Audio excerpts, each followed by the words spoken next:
Give them a shot to do what?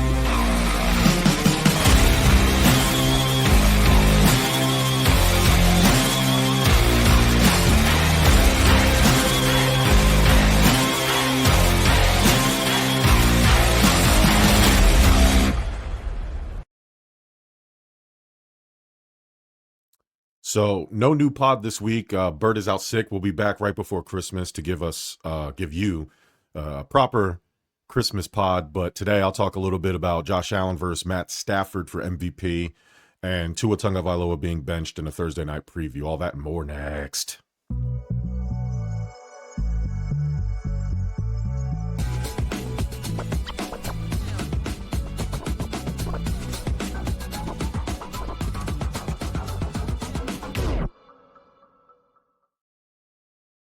Sports. What's up, everybody? Welcome to Stuff About Sports, presented by the Give Us a Shot Network, powered by Fast Break Coffee, sponsored, as always, by the haters. Shout out to the first-timers, the last-timers, long-timers.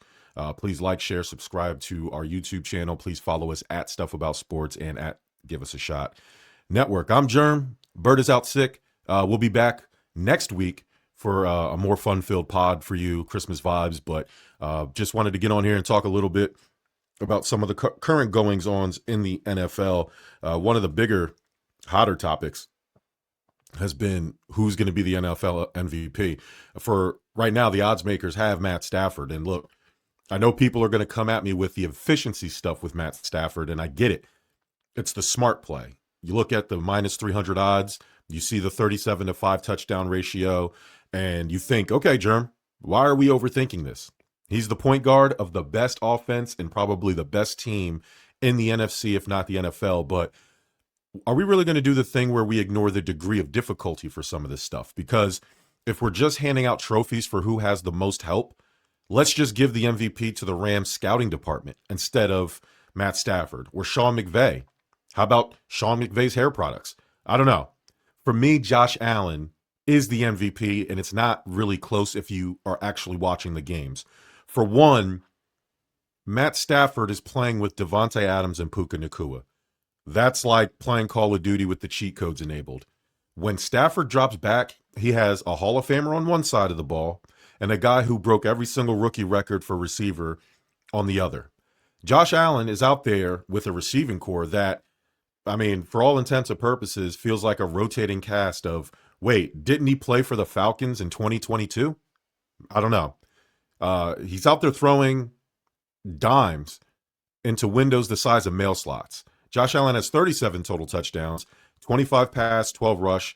Stafford has 37 total, all passing. I think he has literally -8 rushing yards. Again, Matt Stafford is amazing. He's been amazing, but the NFL MVP is 100% a narrative-driven award. Yes, Stafford is more efficient. I know which one I'm betting my lives on when it's 4th and 4 and in the snow, though. That's Josh Allen. The gravity of the run game, Stafford's rushing stats are bad. It's depressing. He has 0 rushing touchdowns, and Josh has 12. So I think he just set the Bills' record for the longest rushing touchdown, too. I think it was like 40 yards against the Bengals a few weeks ago. And then when you play in Buffalo, you have to account that Josh Allen is a 240-pound cyborg who can not only throw through the air, but run you over, jump over your all-pro linebacker because he's bored. That creates space for everybody else. And if he had better skill players, if he had the skill players Stafford did, it'd be a completely different story. Stafford's talented. He's just a statue in the pocket. Josh is clutch. The data says so. He's 4-1 this year when they allow 30 points. The rest of the league is 10-98-2. Think about that. That is we should have lost this, but our quarterback is a freak. That's the stat. Second half, Josh Allen leads the NFL in yards. He has like 2,300 and 24 touchdowns. Everyone wants to talk about Stafford's career year at 37, and that's cool. It's a great story.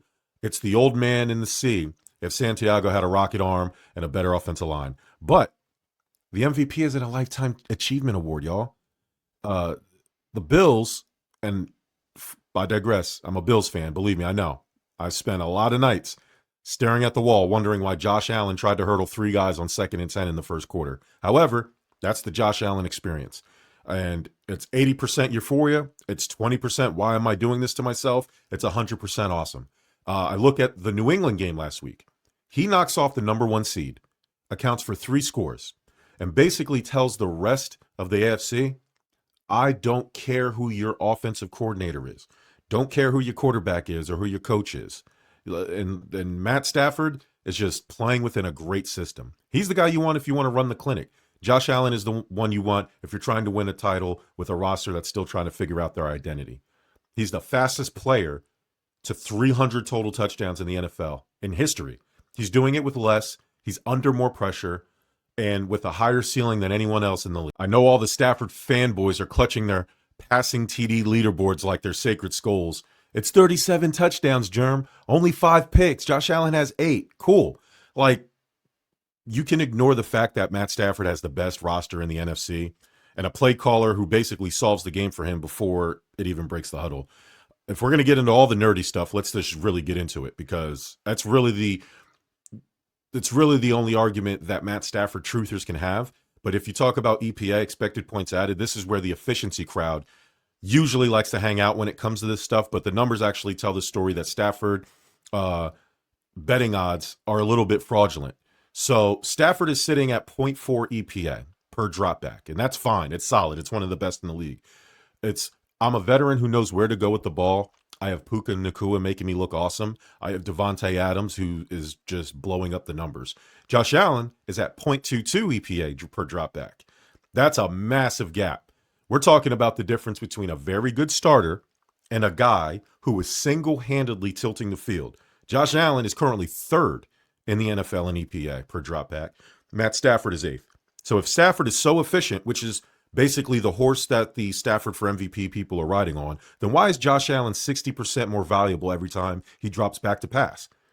Then this is where the debate usually ends for me when I talk about it, because Stafford has -8 rush yards. Let's stop that right there. His rushing EPA is a flat line in the hospital. He doesn't add any value other than passing. And Josh Allen has 12 rushing touchdowns and over 500 yards on the ground. He leads all quarterbacks in EPA per carry. So we talk about the weight of the play. So when it's 3rd and goal from the 6, Stafford has to hope Devontae Adams beats double teams. Allen just becomes the pulling guard and also can throw for 60 yards if he has to. He's the only QB in the league with a positive EPA per play while under pressure. That's not a stat. That's superpower. It's why they call him Superman. And his degree of difficulty while doing it. These aren't just all tush pushes like the guy in Philadelphia. Josh Allen has a success rate, or a completion rate, 70%. Higher air yards per attempt than Matt Stafford. Matt Stafford at 66%. Josh Allen is completing a higher percentage of passes while throwing the ball farther downfield into tighter windows. What else can be said? Stafford's plus accuracy is great, but it's a lot easier to be accurate when you're throwing a ball to a guy who's 5 yards open because Sean McVay knows how to put the nickel corner on a blender. I'm not saying this is just because I'm a Bills fan. I've been there. I get it. I understand. But Josh Allen, literally, his MVP, his greatness just looks different. It looks great. And I know the guys are going to, hey, homer this, homer that. I get it. I'm with you on that. But looking at the New England game, down 21-0 on the road against one of the best defenses in the league, Allen didn't manage the game. He didn't manage a comeback. He nuked it. He finished with the EPA per play in that second half that would make 2007 Tom Brady blush. Stafford is having a great career year narrative at 37, and it's a nice story for him, for a guy who spent a decade in the Detroit purgatory. But MVP isn't, hey, I'm glad you're doing well trophy. It's not a lifetime achievement award. It's about who provides the most value. Allen's total touchdowns, 37, is way more impressive than Stafford standing in the best pocket. Josh Allen is playing hero ball. He's doing it at every level. Any way you need to win, his way of leading his team is simply more exciting. It's simply more effective.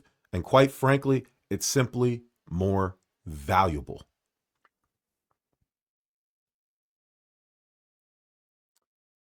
All right. So let's switch gears. The Dolphins They are clinging to life. They're 6-8. The game has not been kind to them this year. Mike McDaniel just pulled the plug on their $212 million man. Tua's out. The rookie Quinn Ewers is in. Panic. Is this the right call? I'm not really sure. I did go back and watch some of the Pittsburgh game. I took some notes. I have them right here. But a lot of people will sit there and say cold weather narrative. Although, let's be honest, Tua hasn't really been the same since his multi-concussion season a few seasons ago. He's 1-7 in freezing temperatures, by the way, so it might be a little bit of cold narrative. But the fact that this happened now is what I'll say is, here's the reality nobody in the Tua camp wants to hear. His efficiency is gone. In 2023, he was leading the league in passing yards. This season, he leads the league in interceptions. I think he has 15.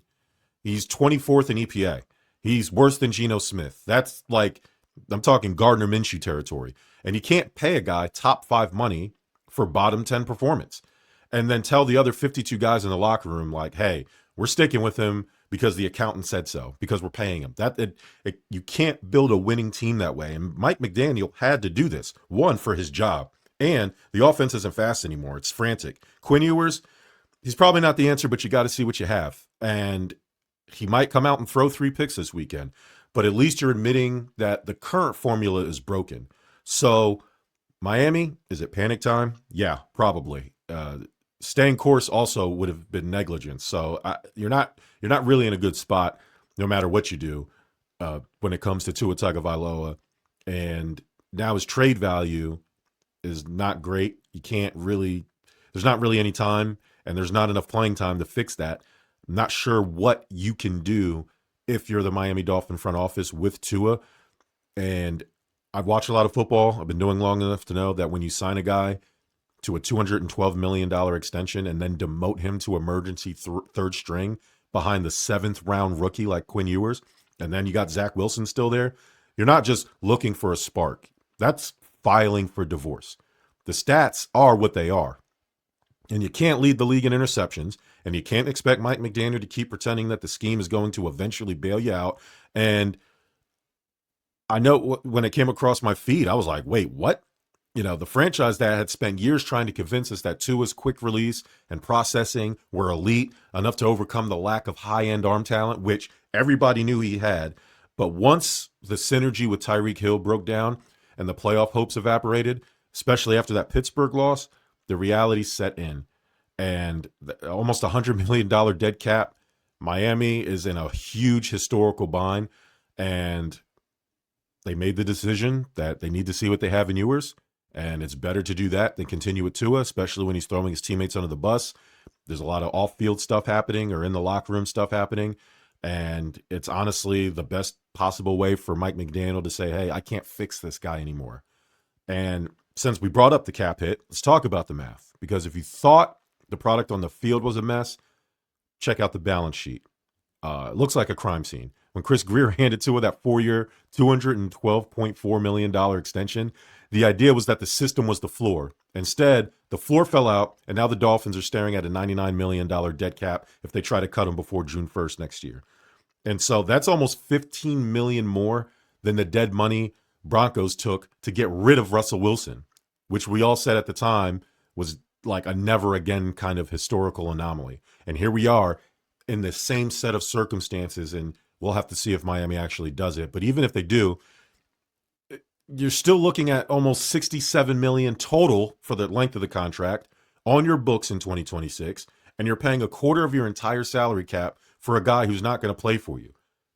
And it's not just Tua, because you got Tyreek Hill, $51 million cap hit looming, coming off whatever that injury is, if he's ever going to play again.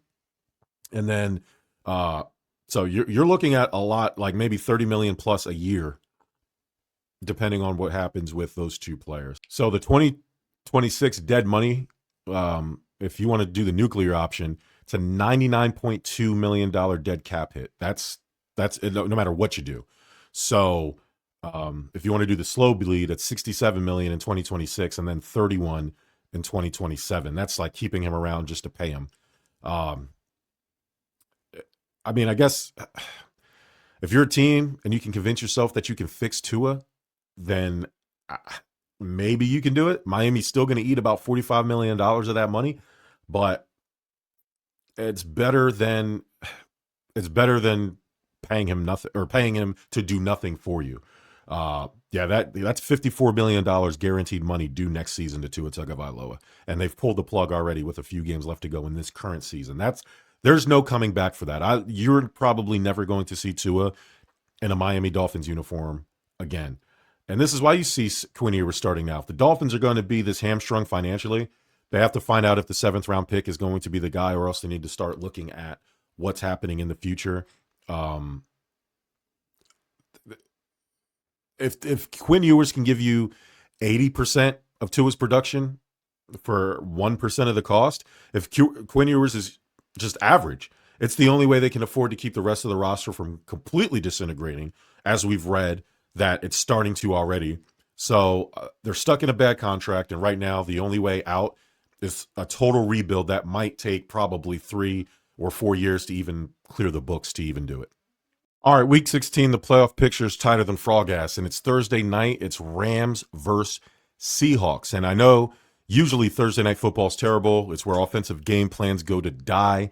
But this is actually the game of the year to me, in the NFC specifically. I think the game of the year was the Pats and the Bills. But you got 11-3 teams fighting for the NFC West and realistically the number 1 seed. And Matt Stafford having one of the best seasons of his life, especially after torching Detroit last week. And nobody's talking about it, but the Seahawks almost lost to 44-year-old Phillip Rivers. So this is going to be a very intriguing matchup. You have the Rams, who are averaging 29 points a game over the last month. And Seattle's defense has been bending but not breaking. But I don't know if they can do it in a short week against this current version of Stafford and the Rams. If Seattle loses this, they drop from the 1 seed conversation into a wild card spot. So the stakes are massive for both teams. It's one game where, like, the playoff atmosphere cliche kind of applies, because this is a big game for specifically Seattle. And the Stafford versus the 12th man for the division title, I love it. I know they played each other in week 4. I went back and kind of, I didn't watch the game, but I kind of looked at some things. The Rams lost, but they didn't have Puka Nacua. And Puka's back. He's healthy. Seattle's linebackers can't cover him, especially on those intermediate crossing routes. And if Kyron Williams gets 100 yards, and the defense can keep Sam Darnold on the sideline, I probably would lean more towards Los Angeles kind of taking control and winning this game pretty easily. So we'll see what happens on Thursday night. Short pod. Appreciate you guys hanging out with me. Please drop your likes, your concerns, your hatred in the comments. I try to get to as many as I can. Please check us out at Give Us a Shot Network, www.giveusashot.network, and at Stuff About Sports on Instagram.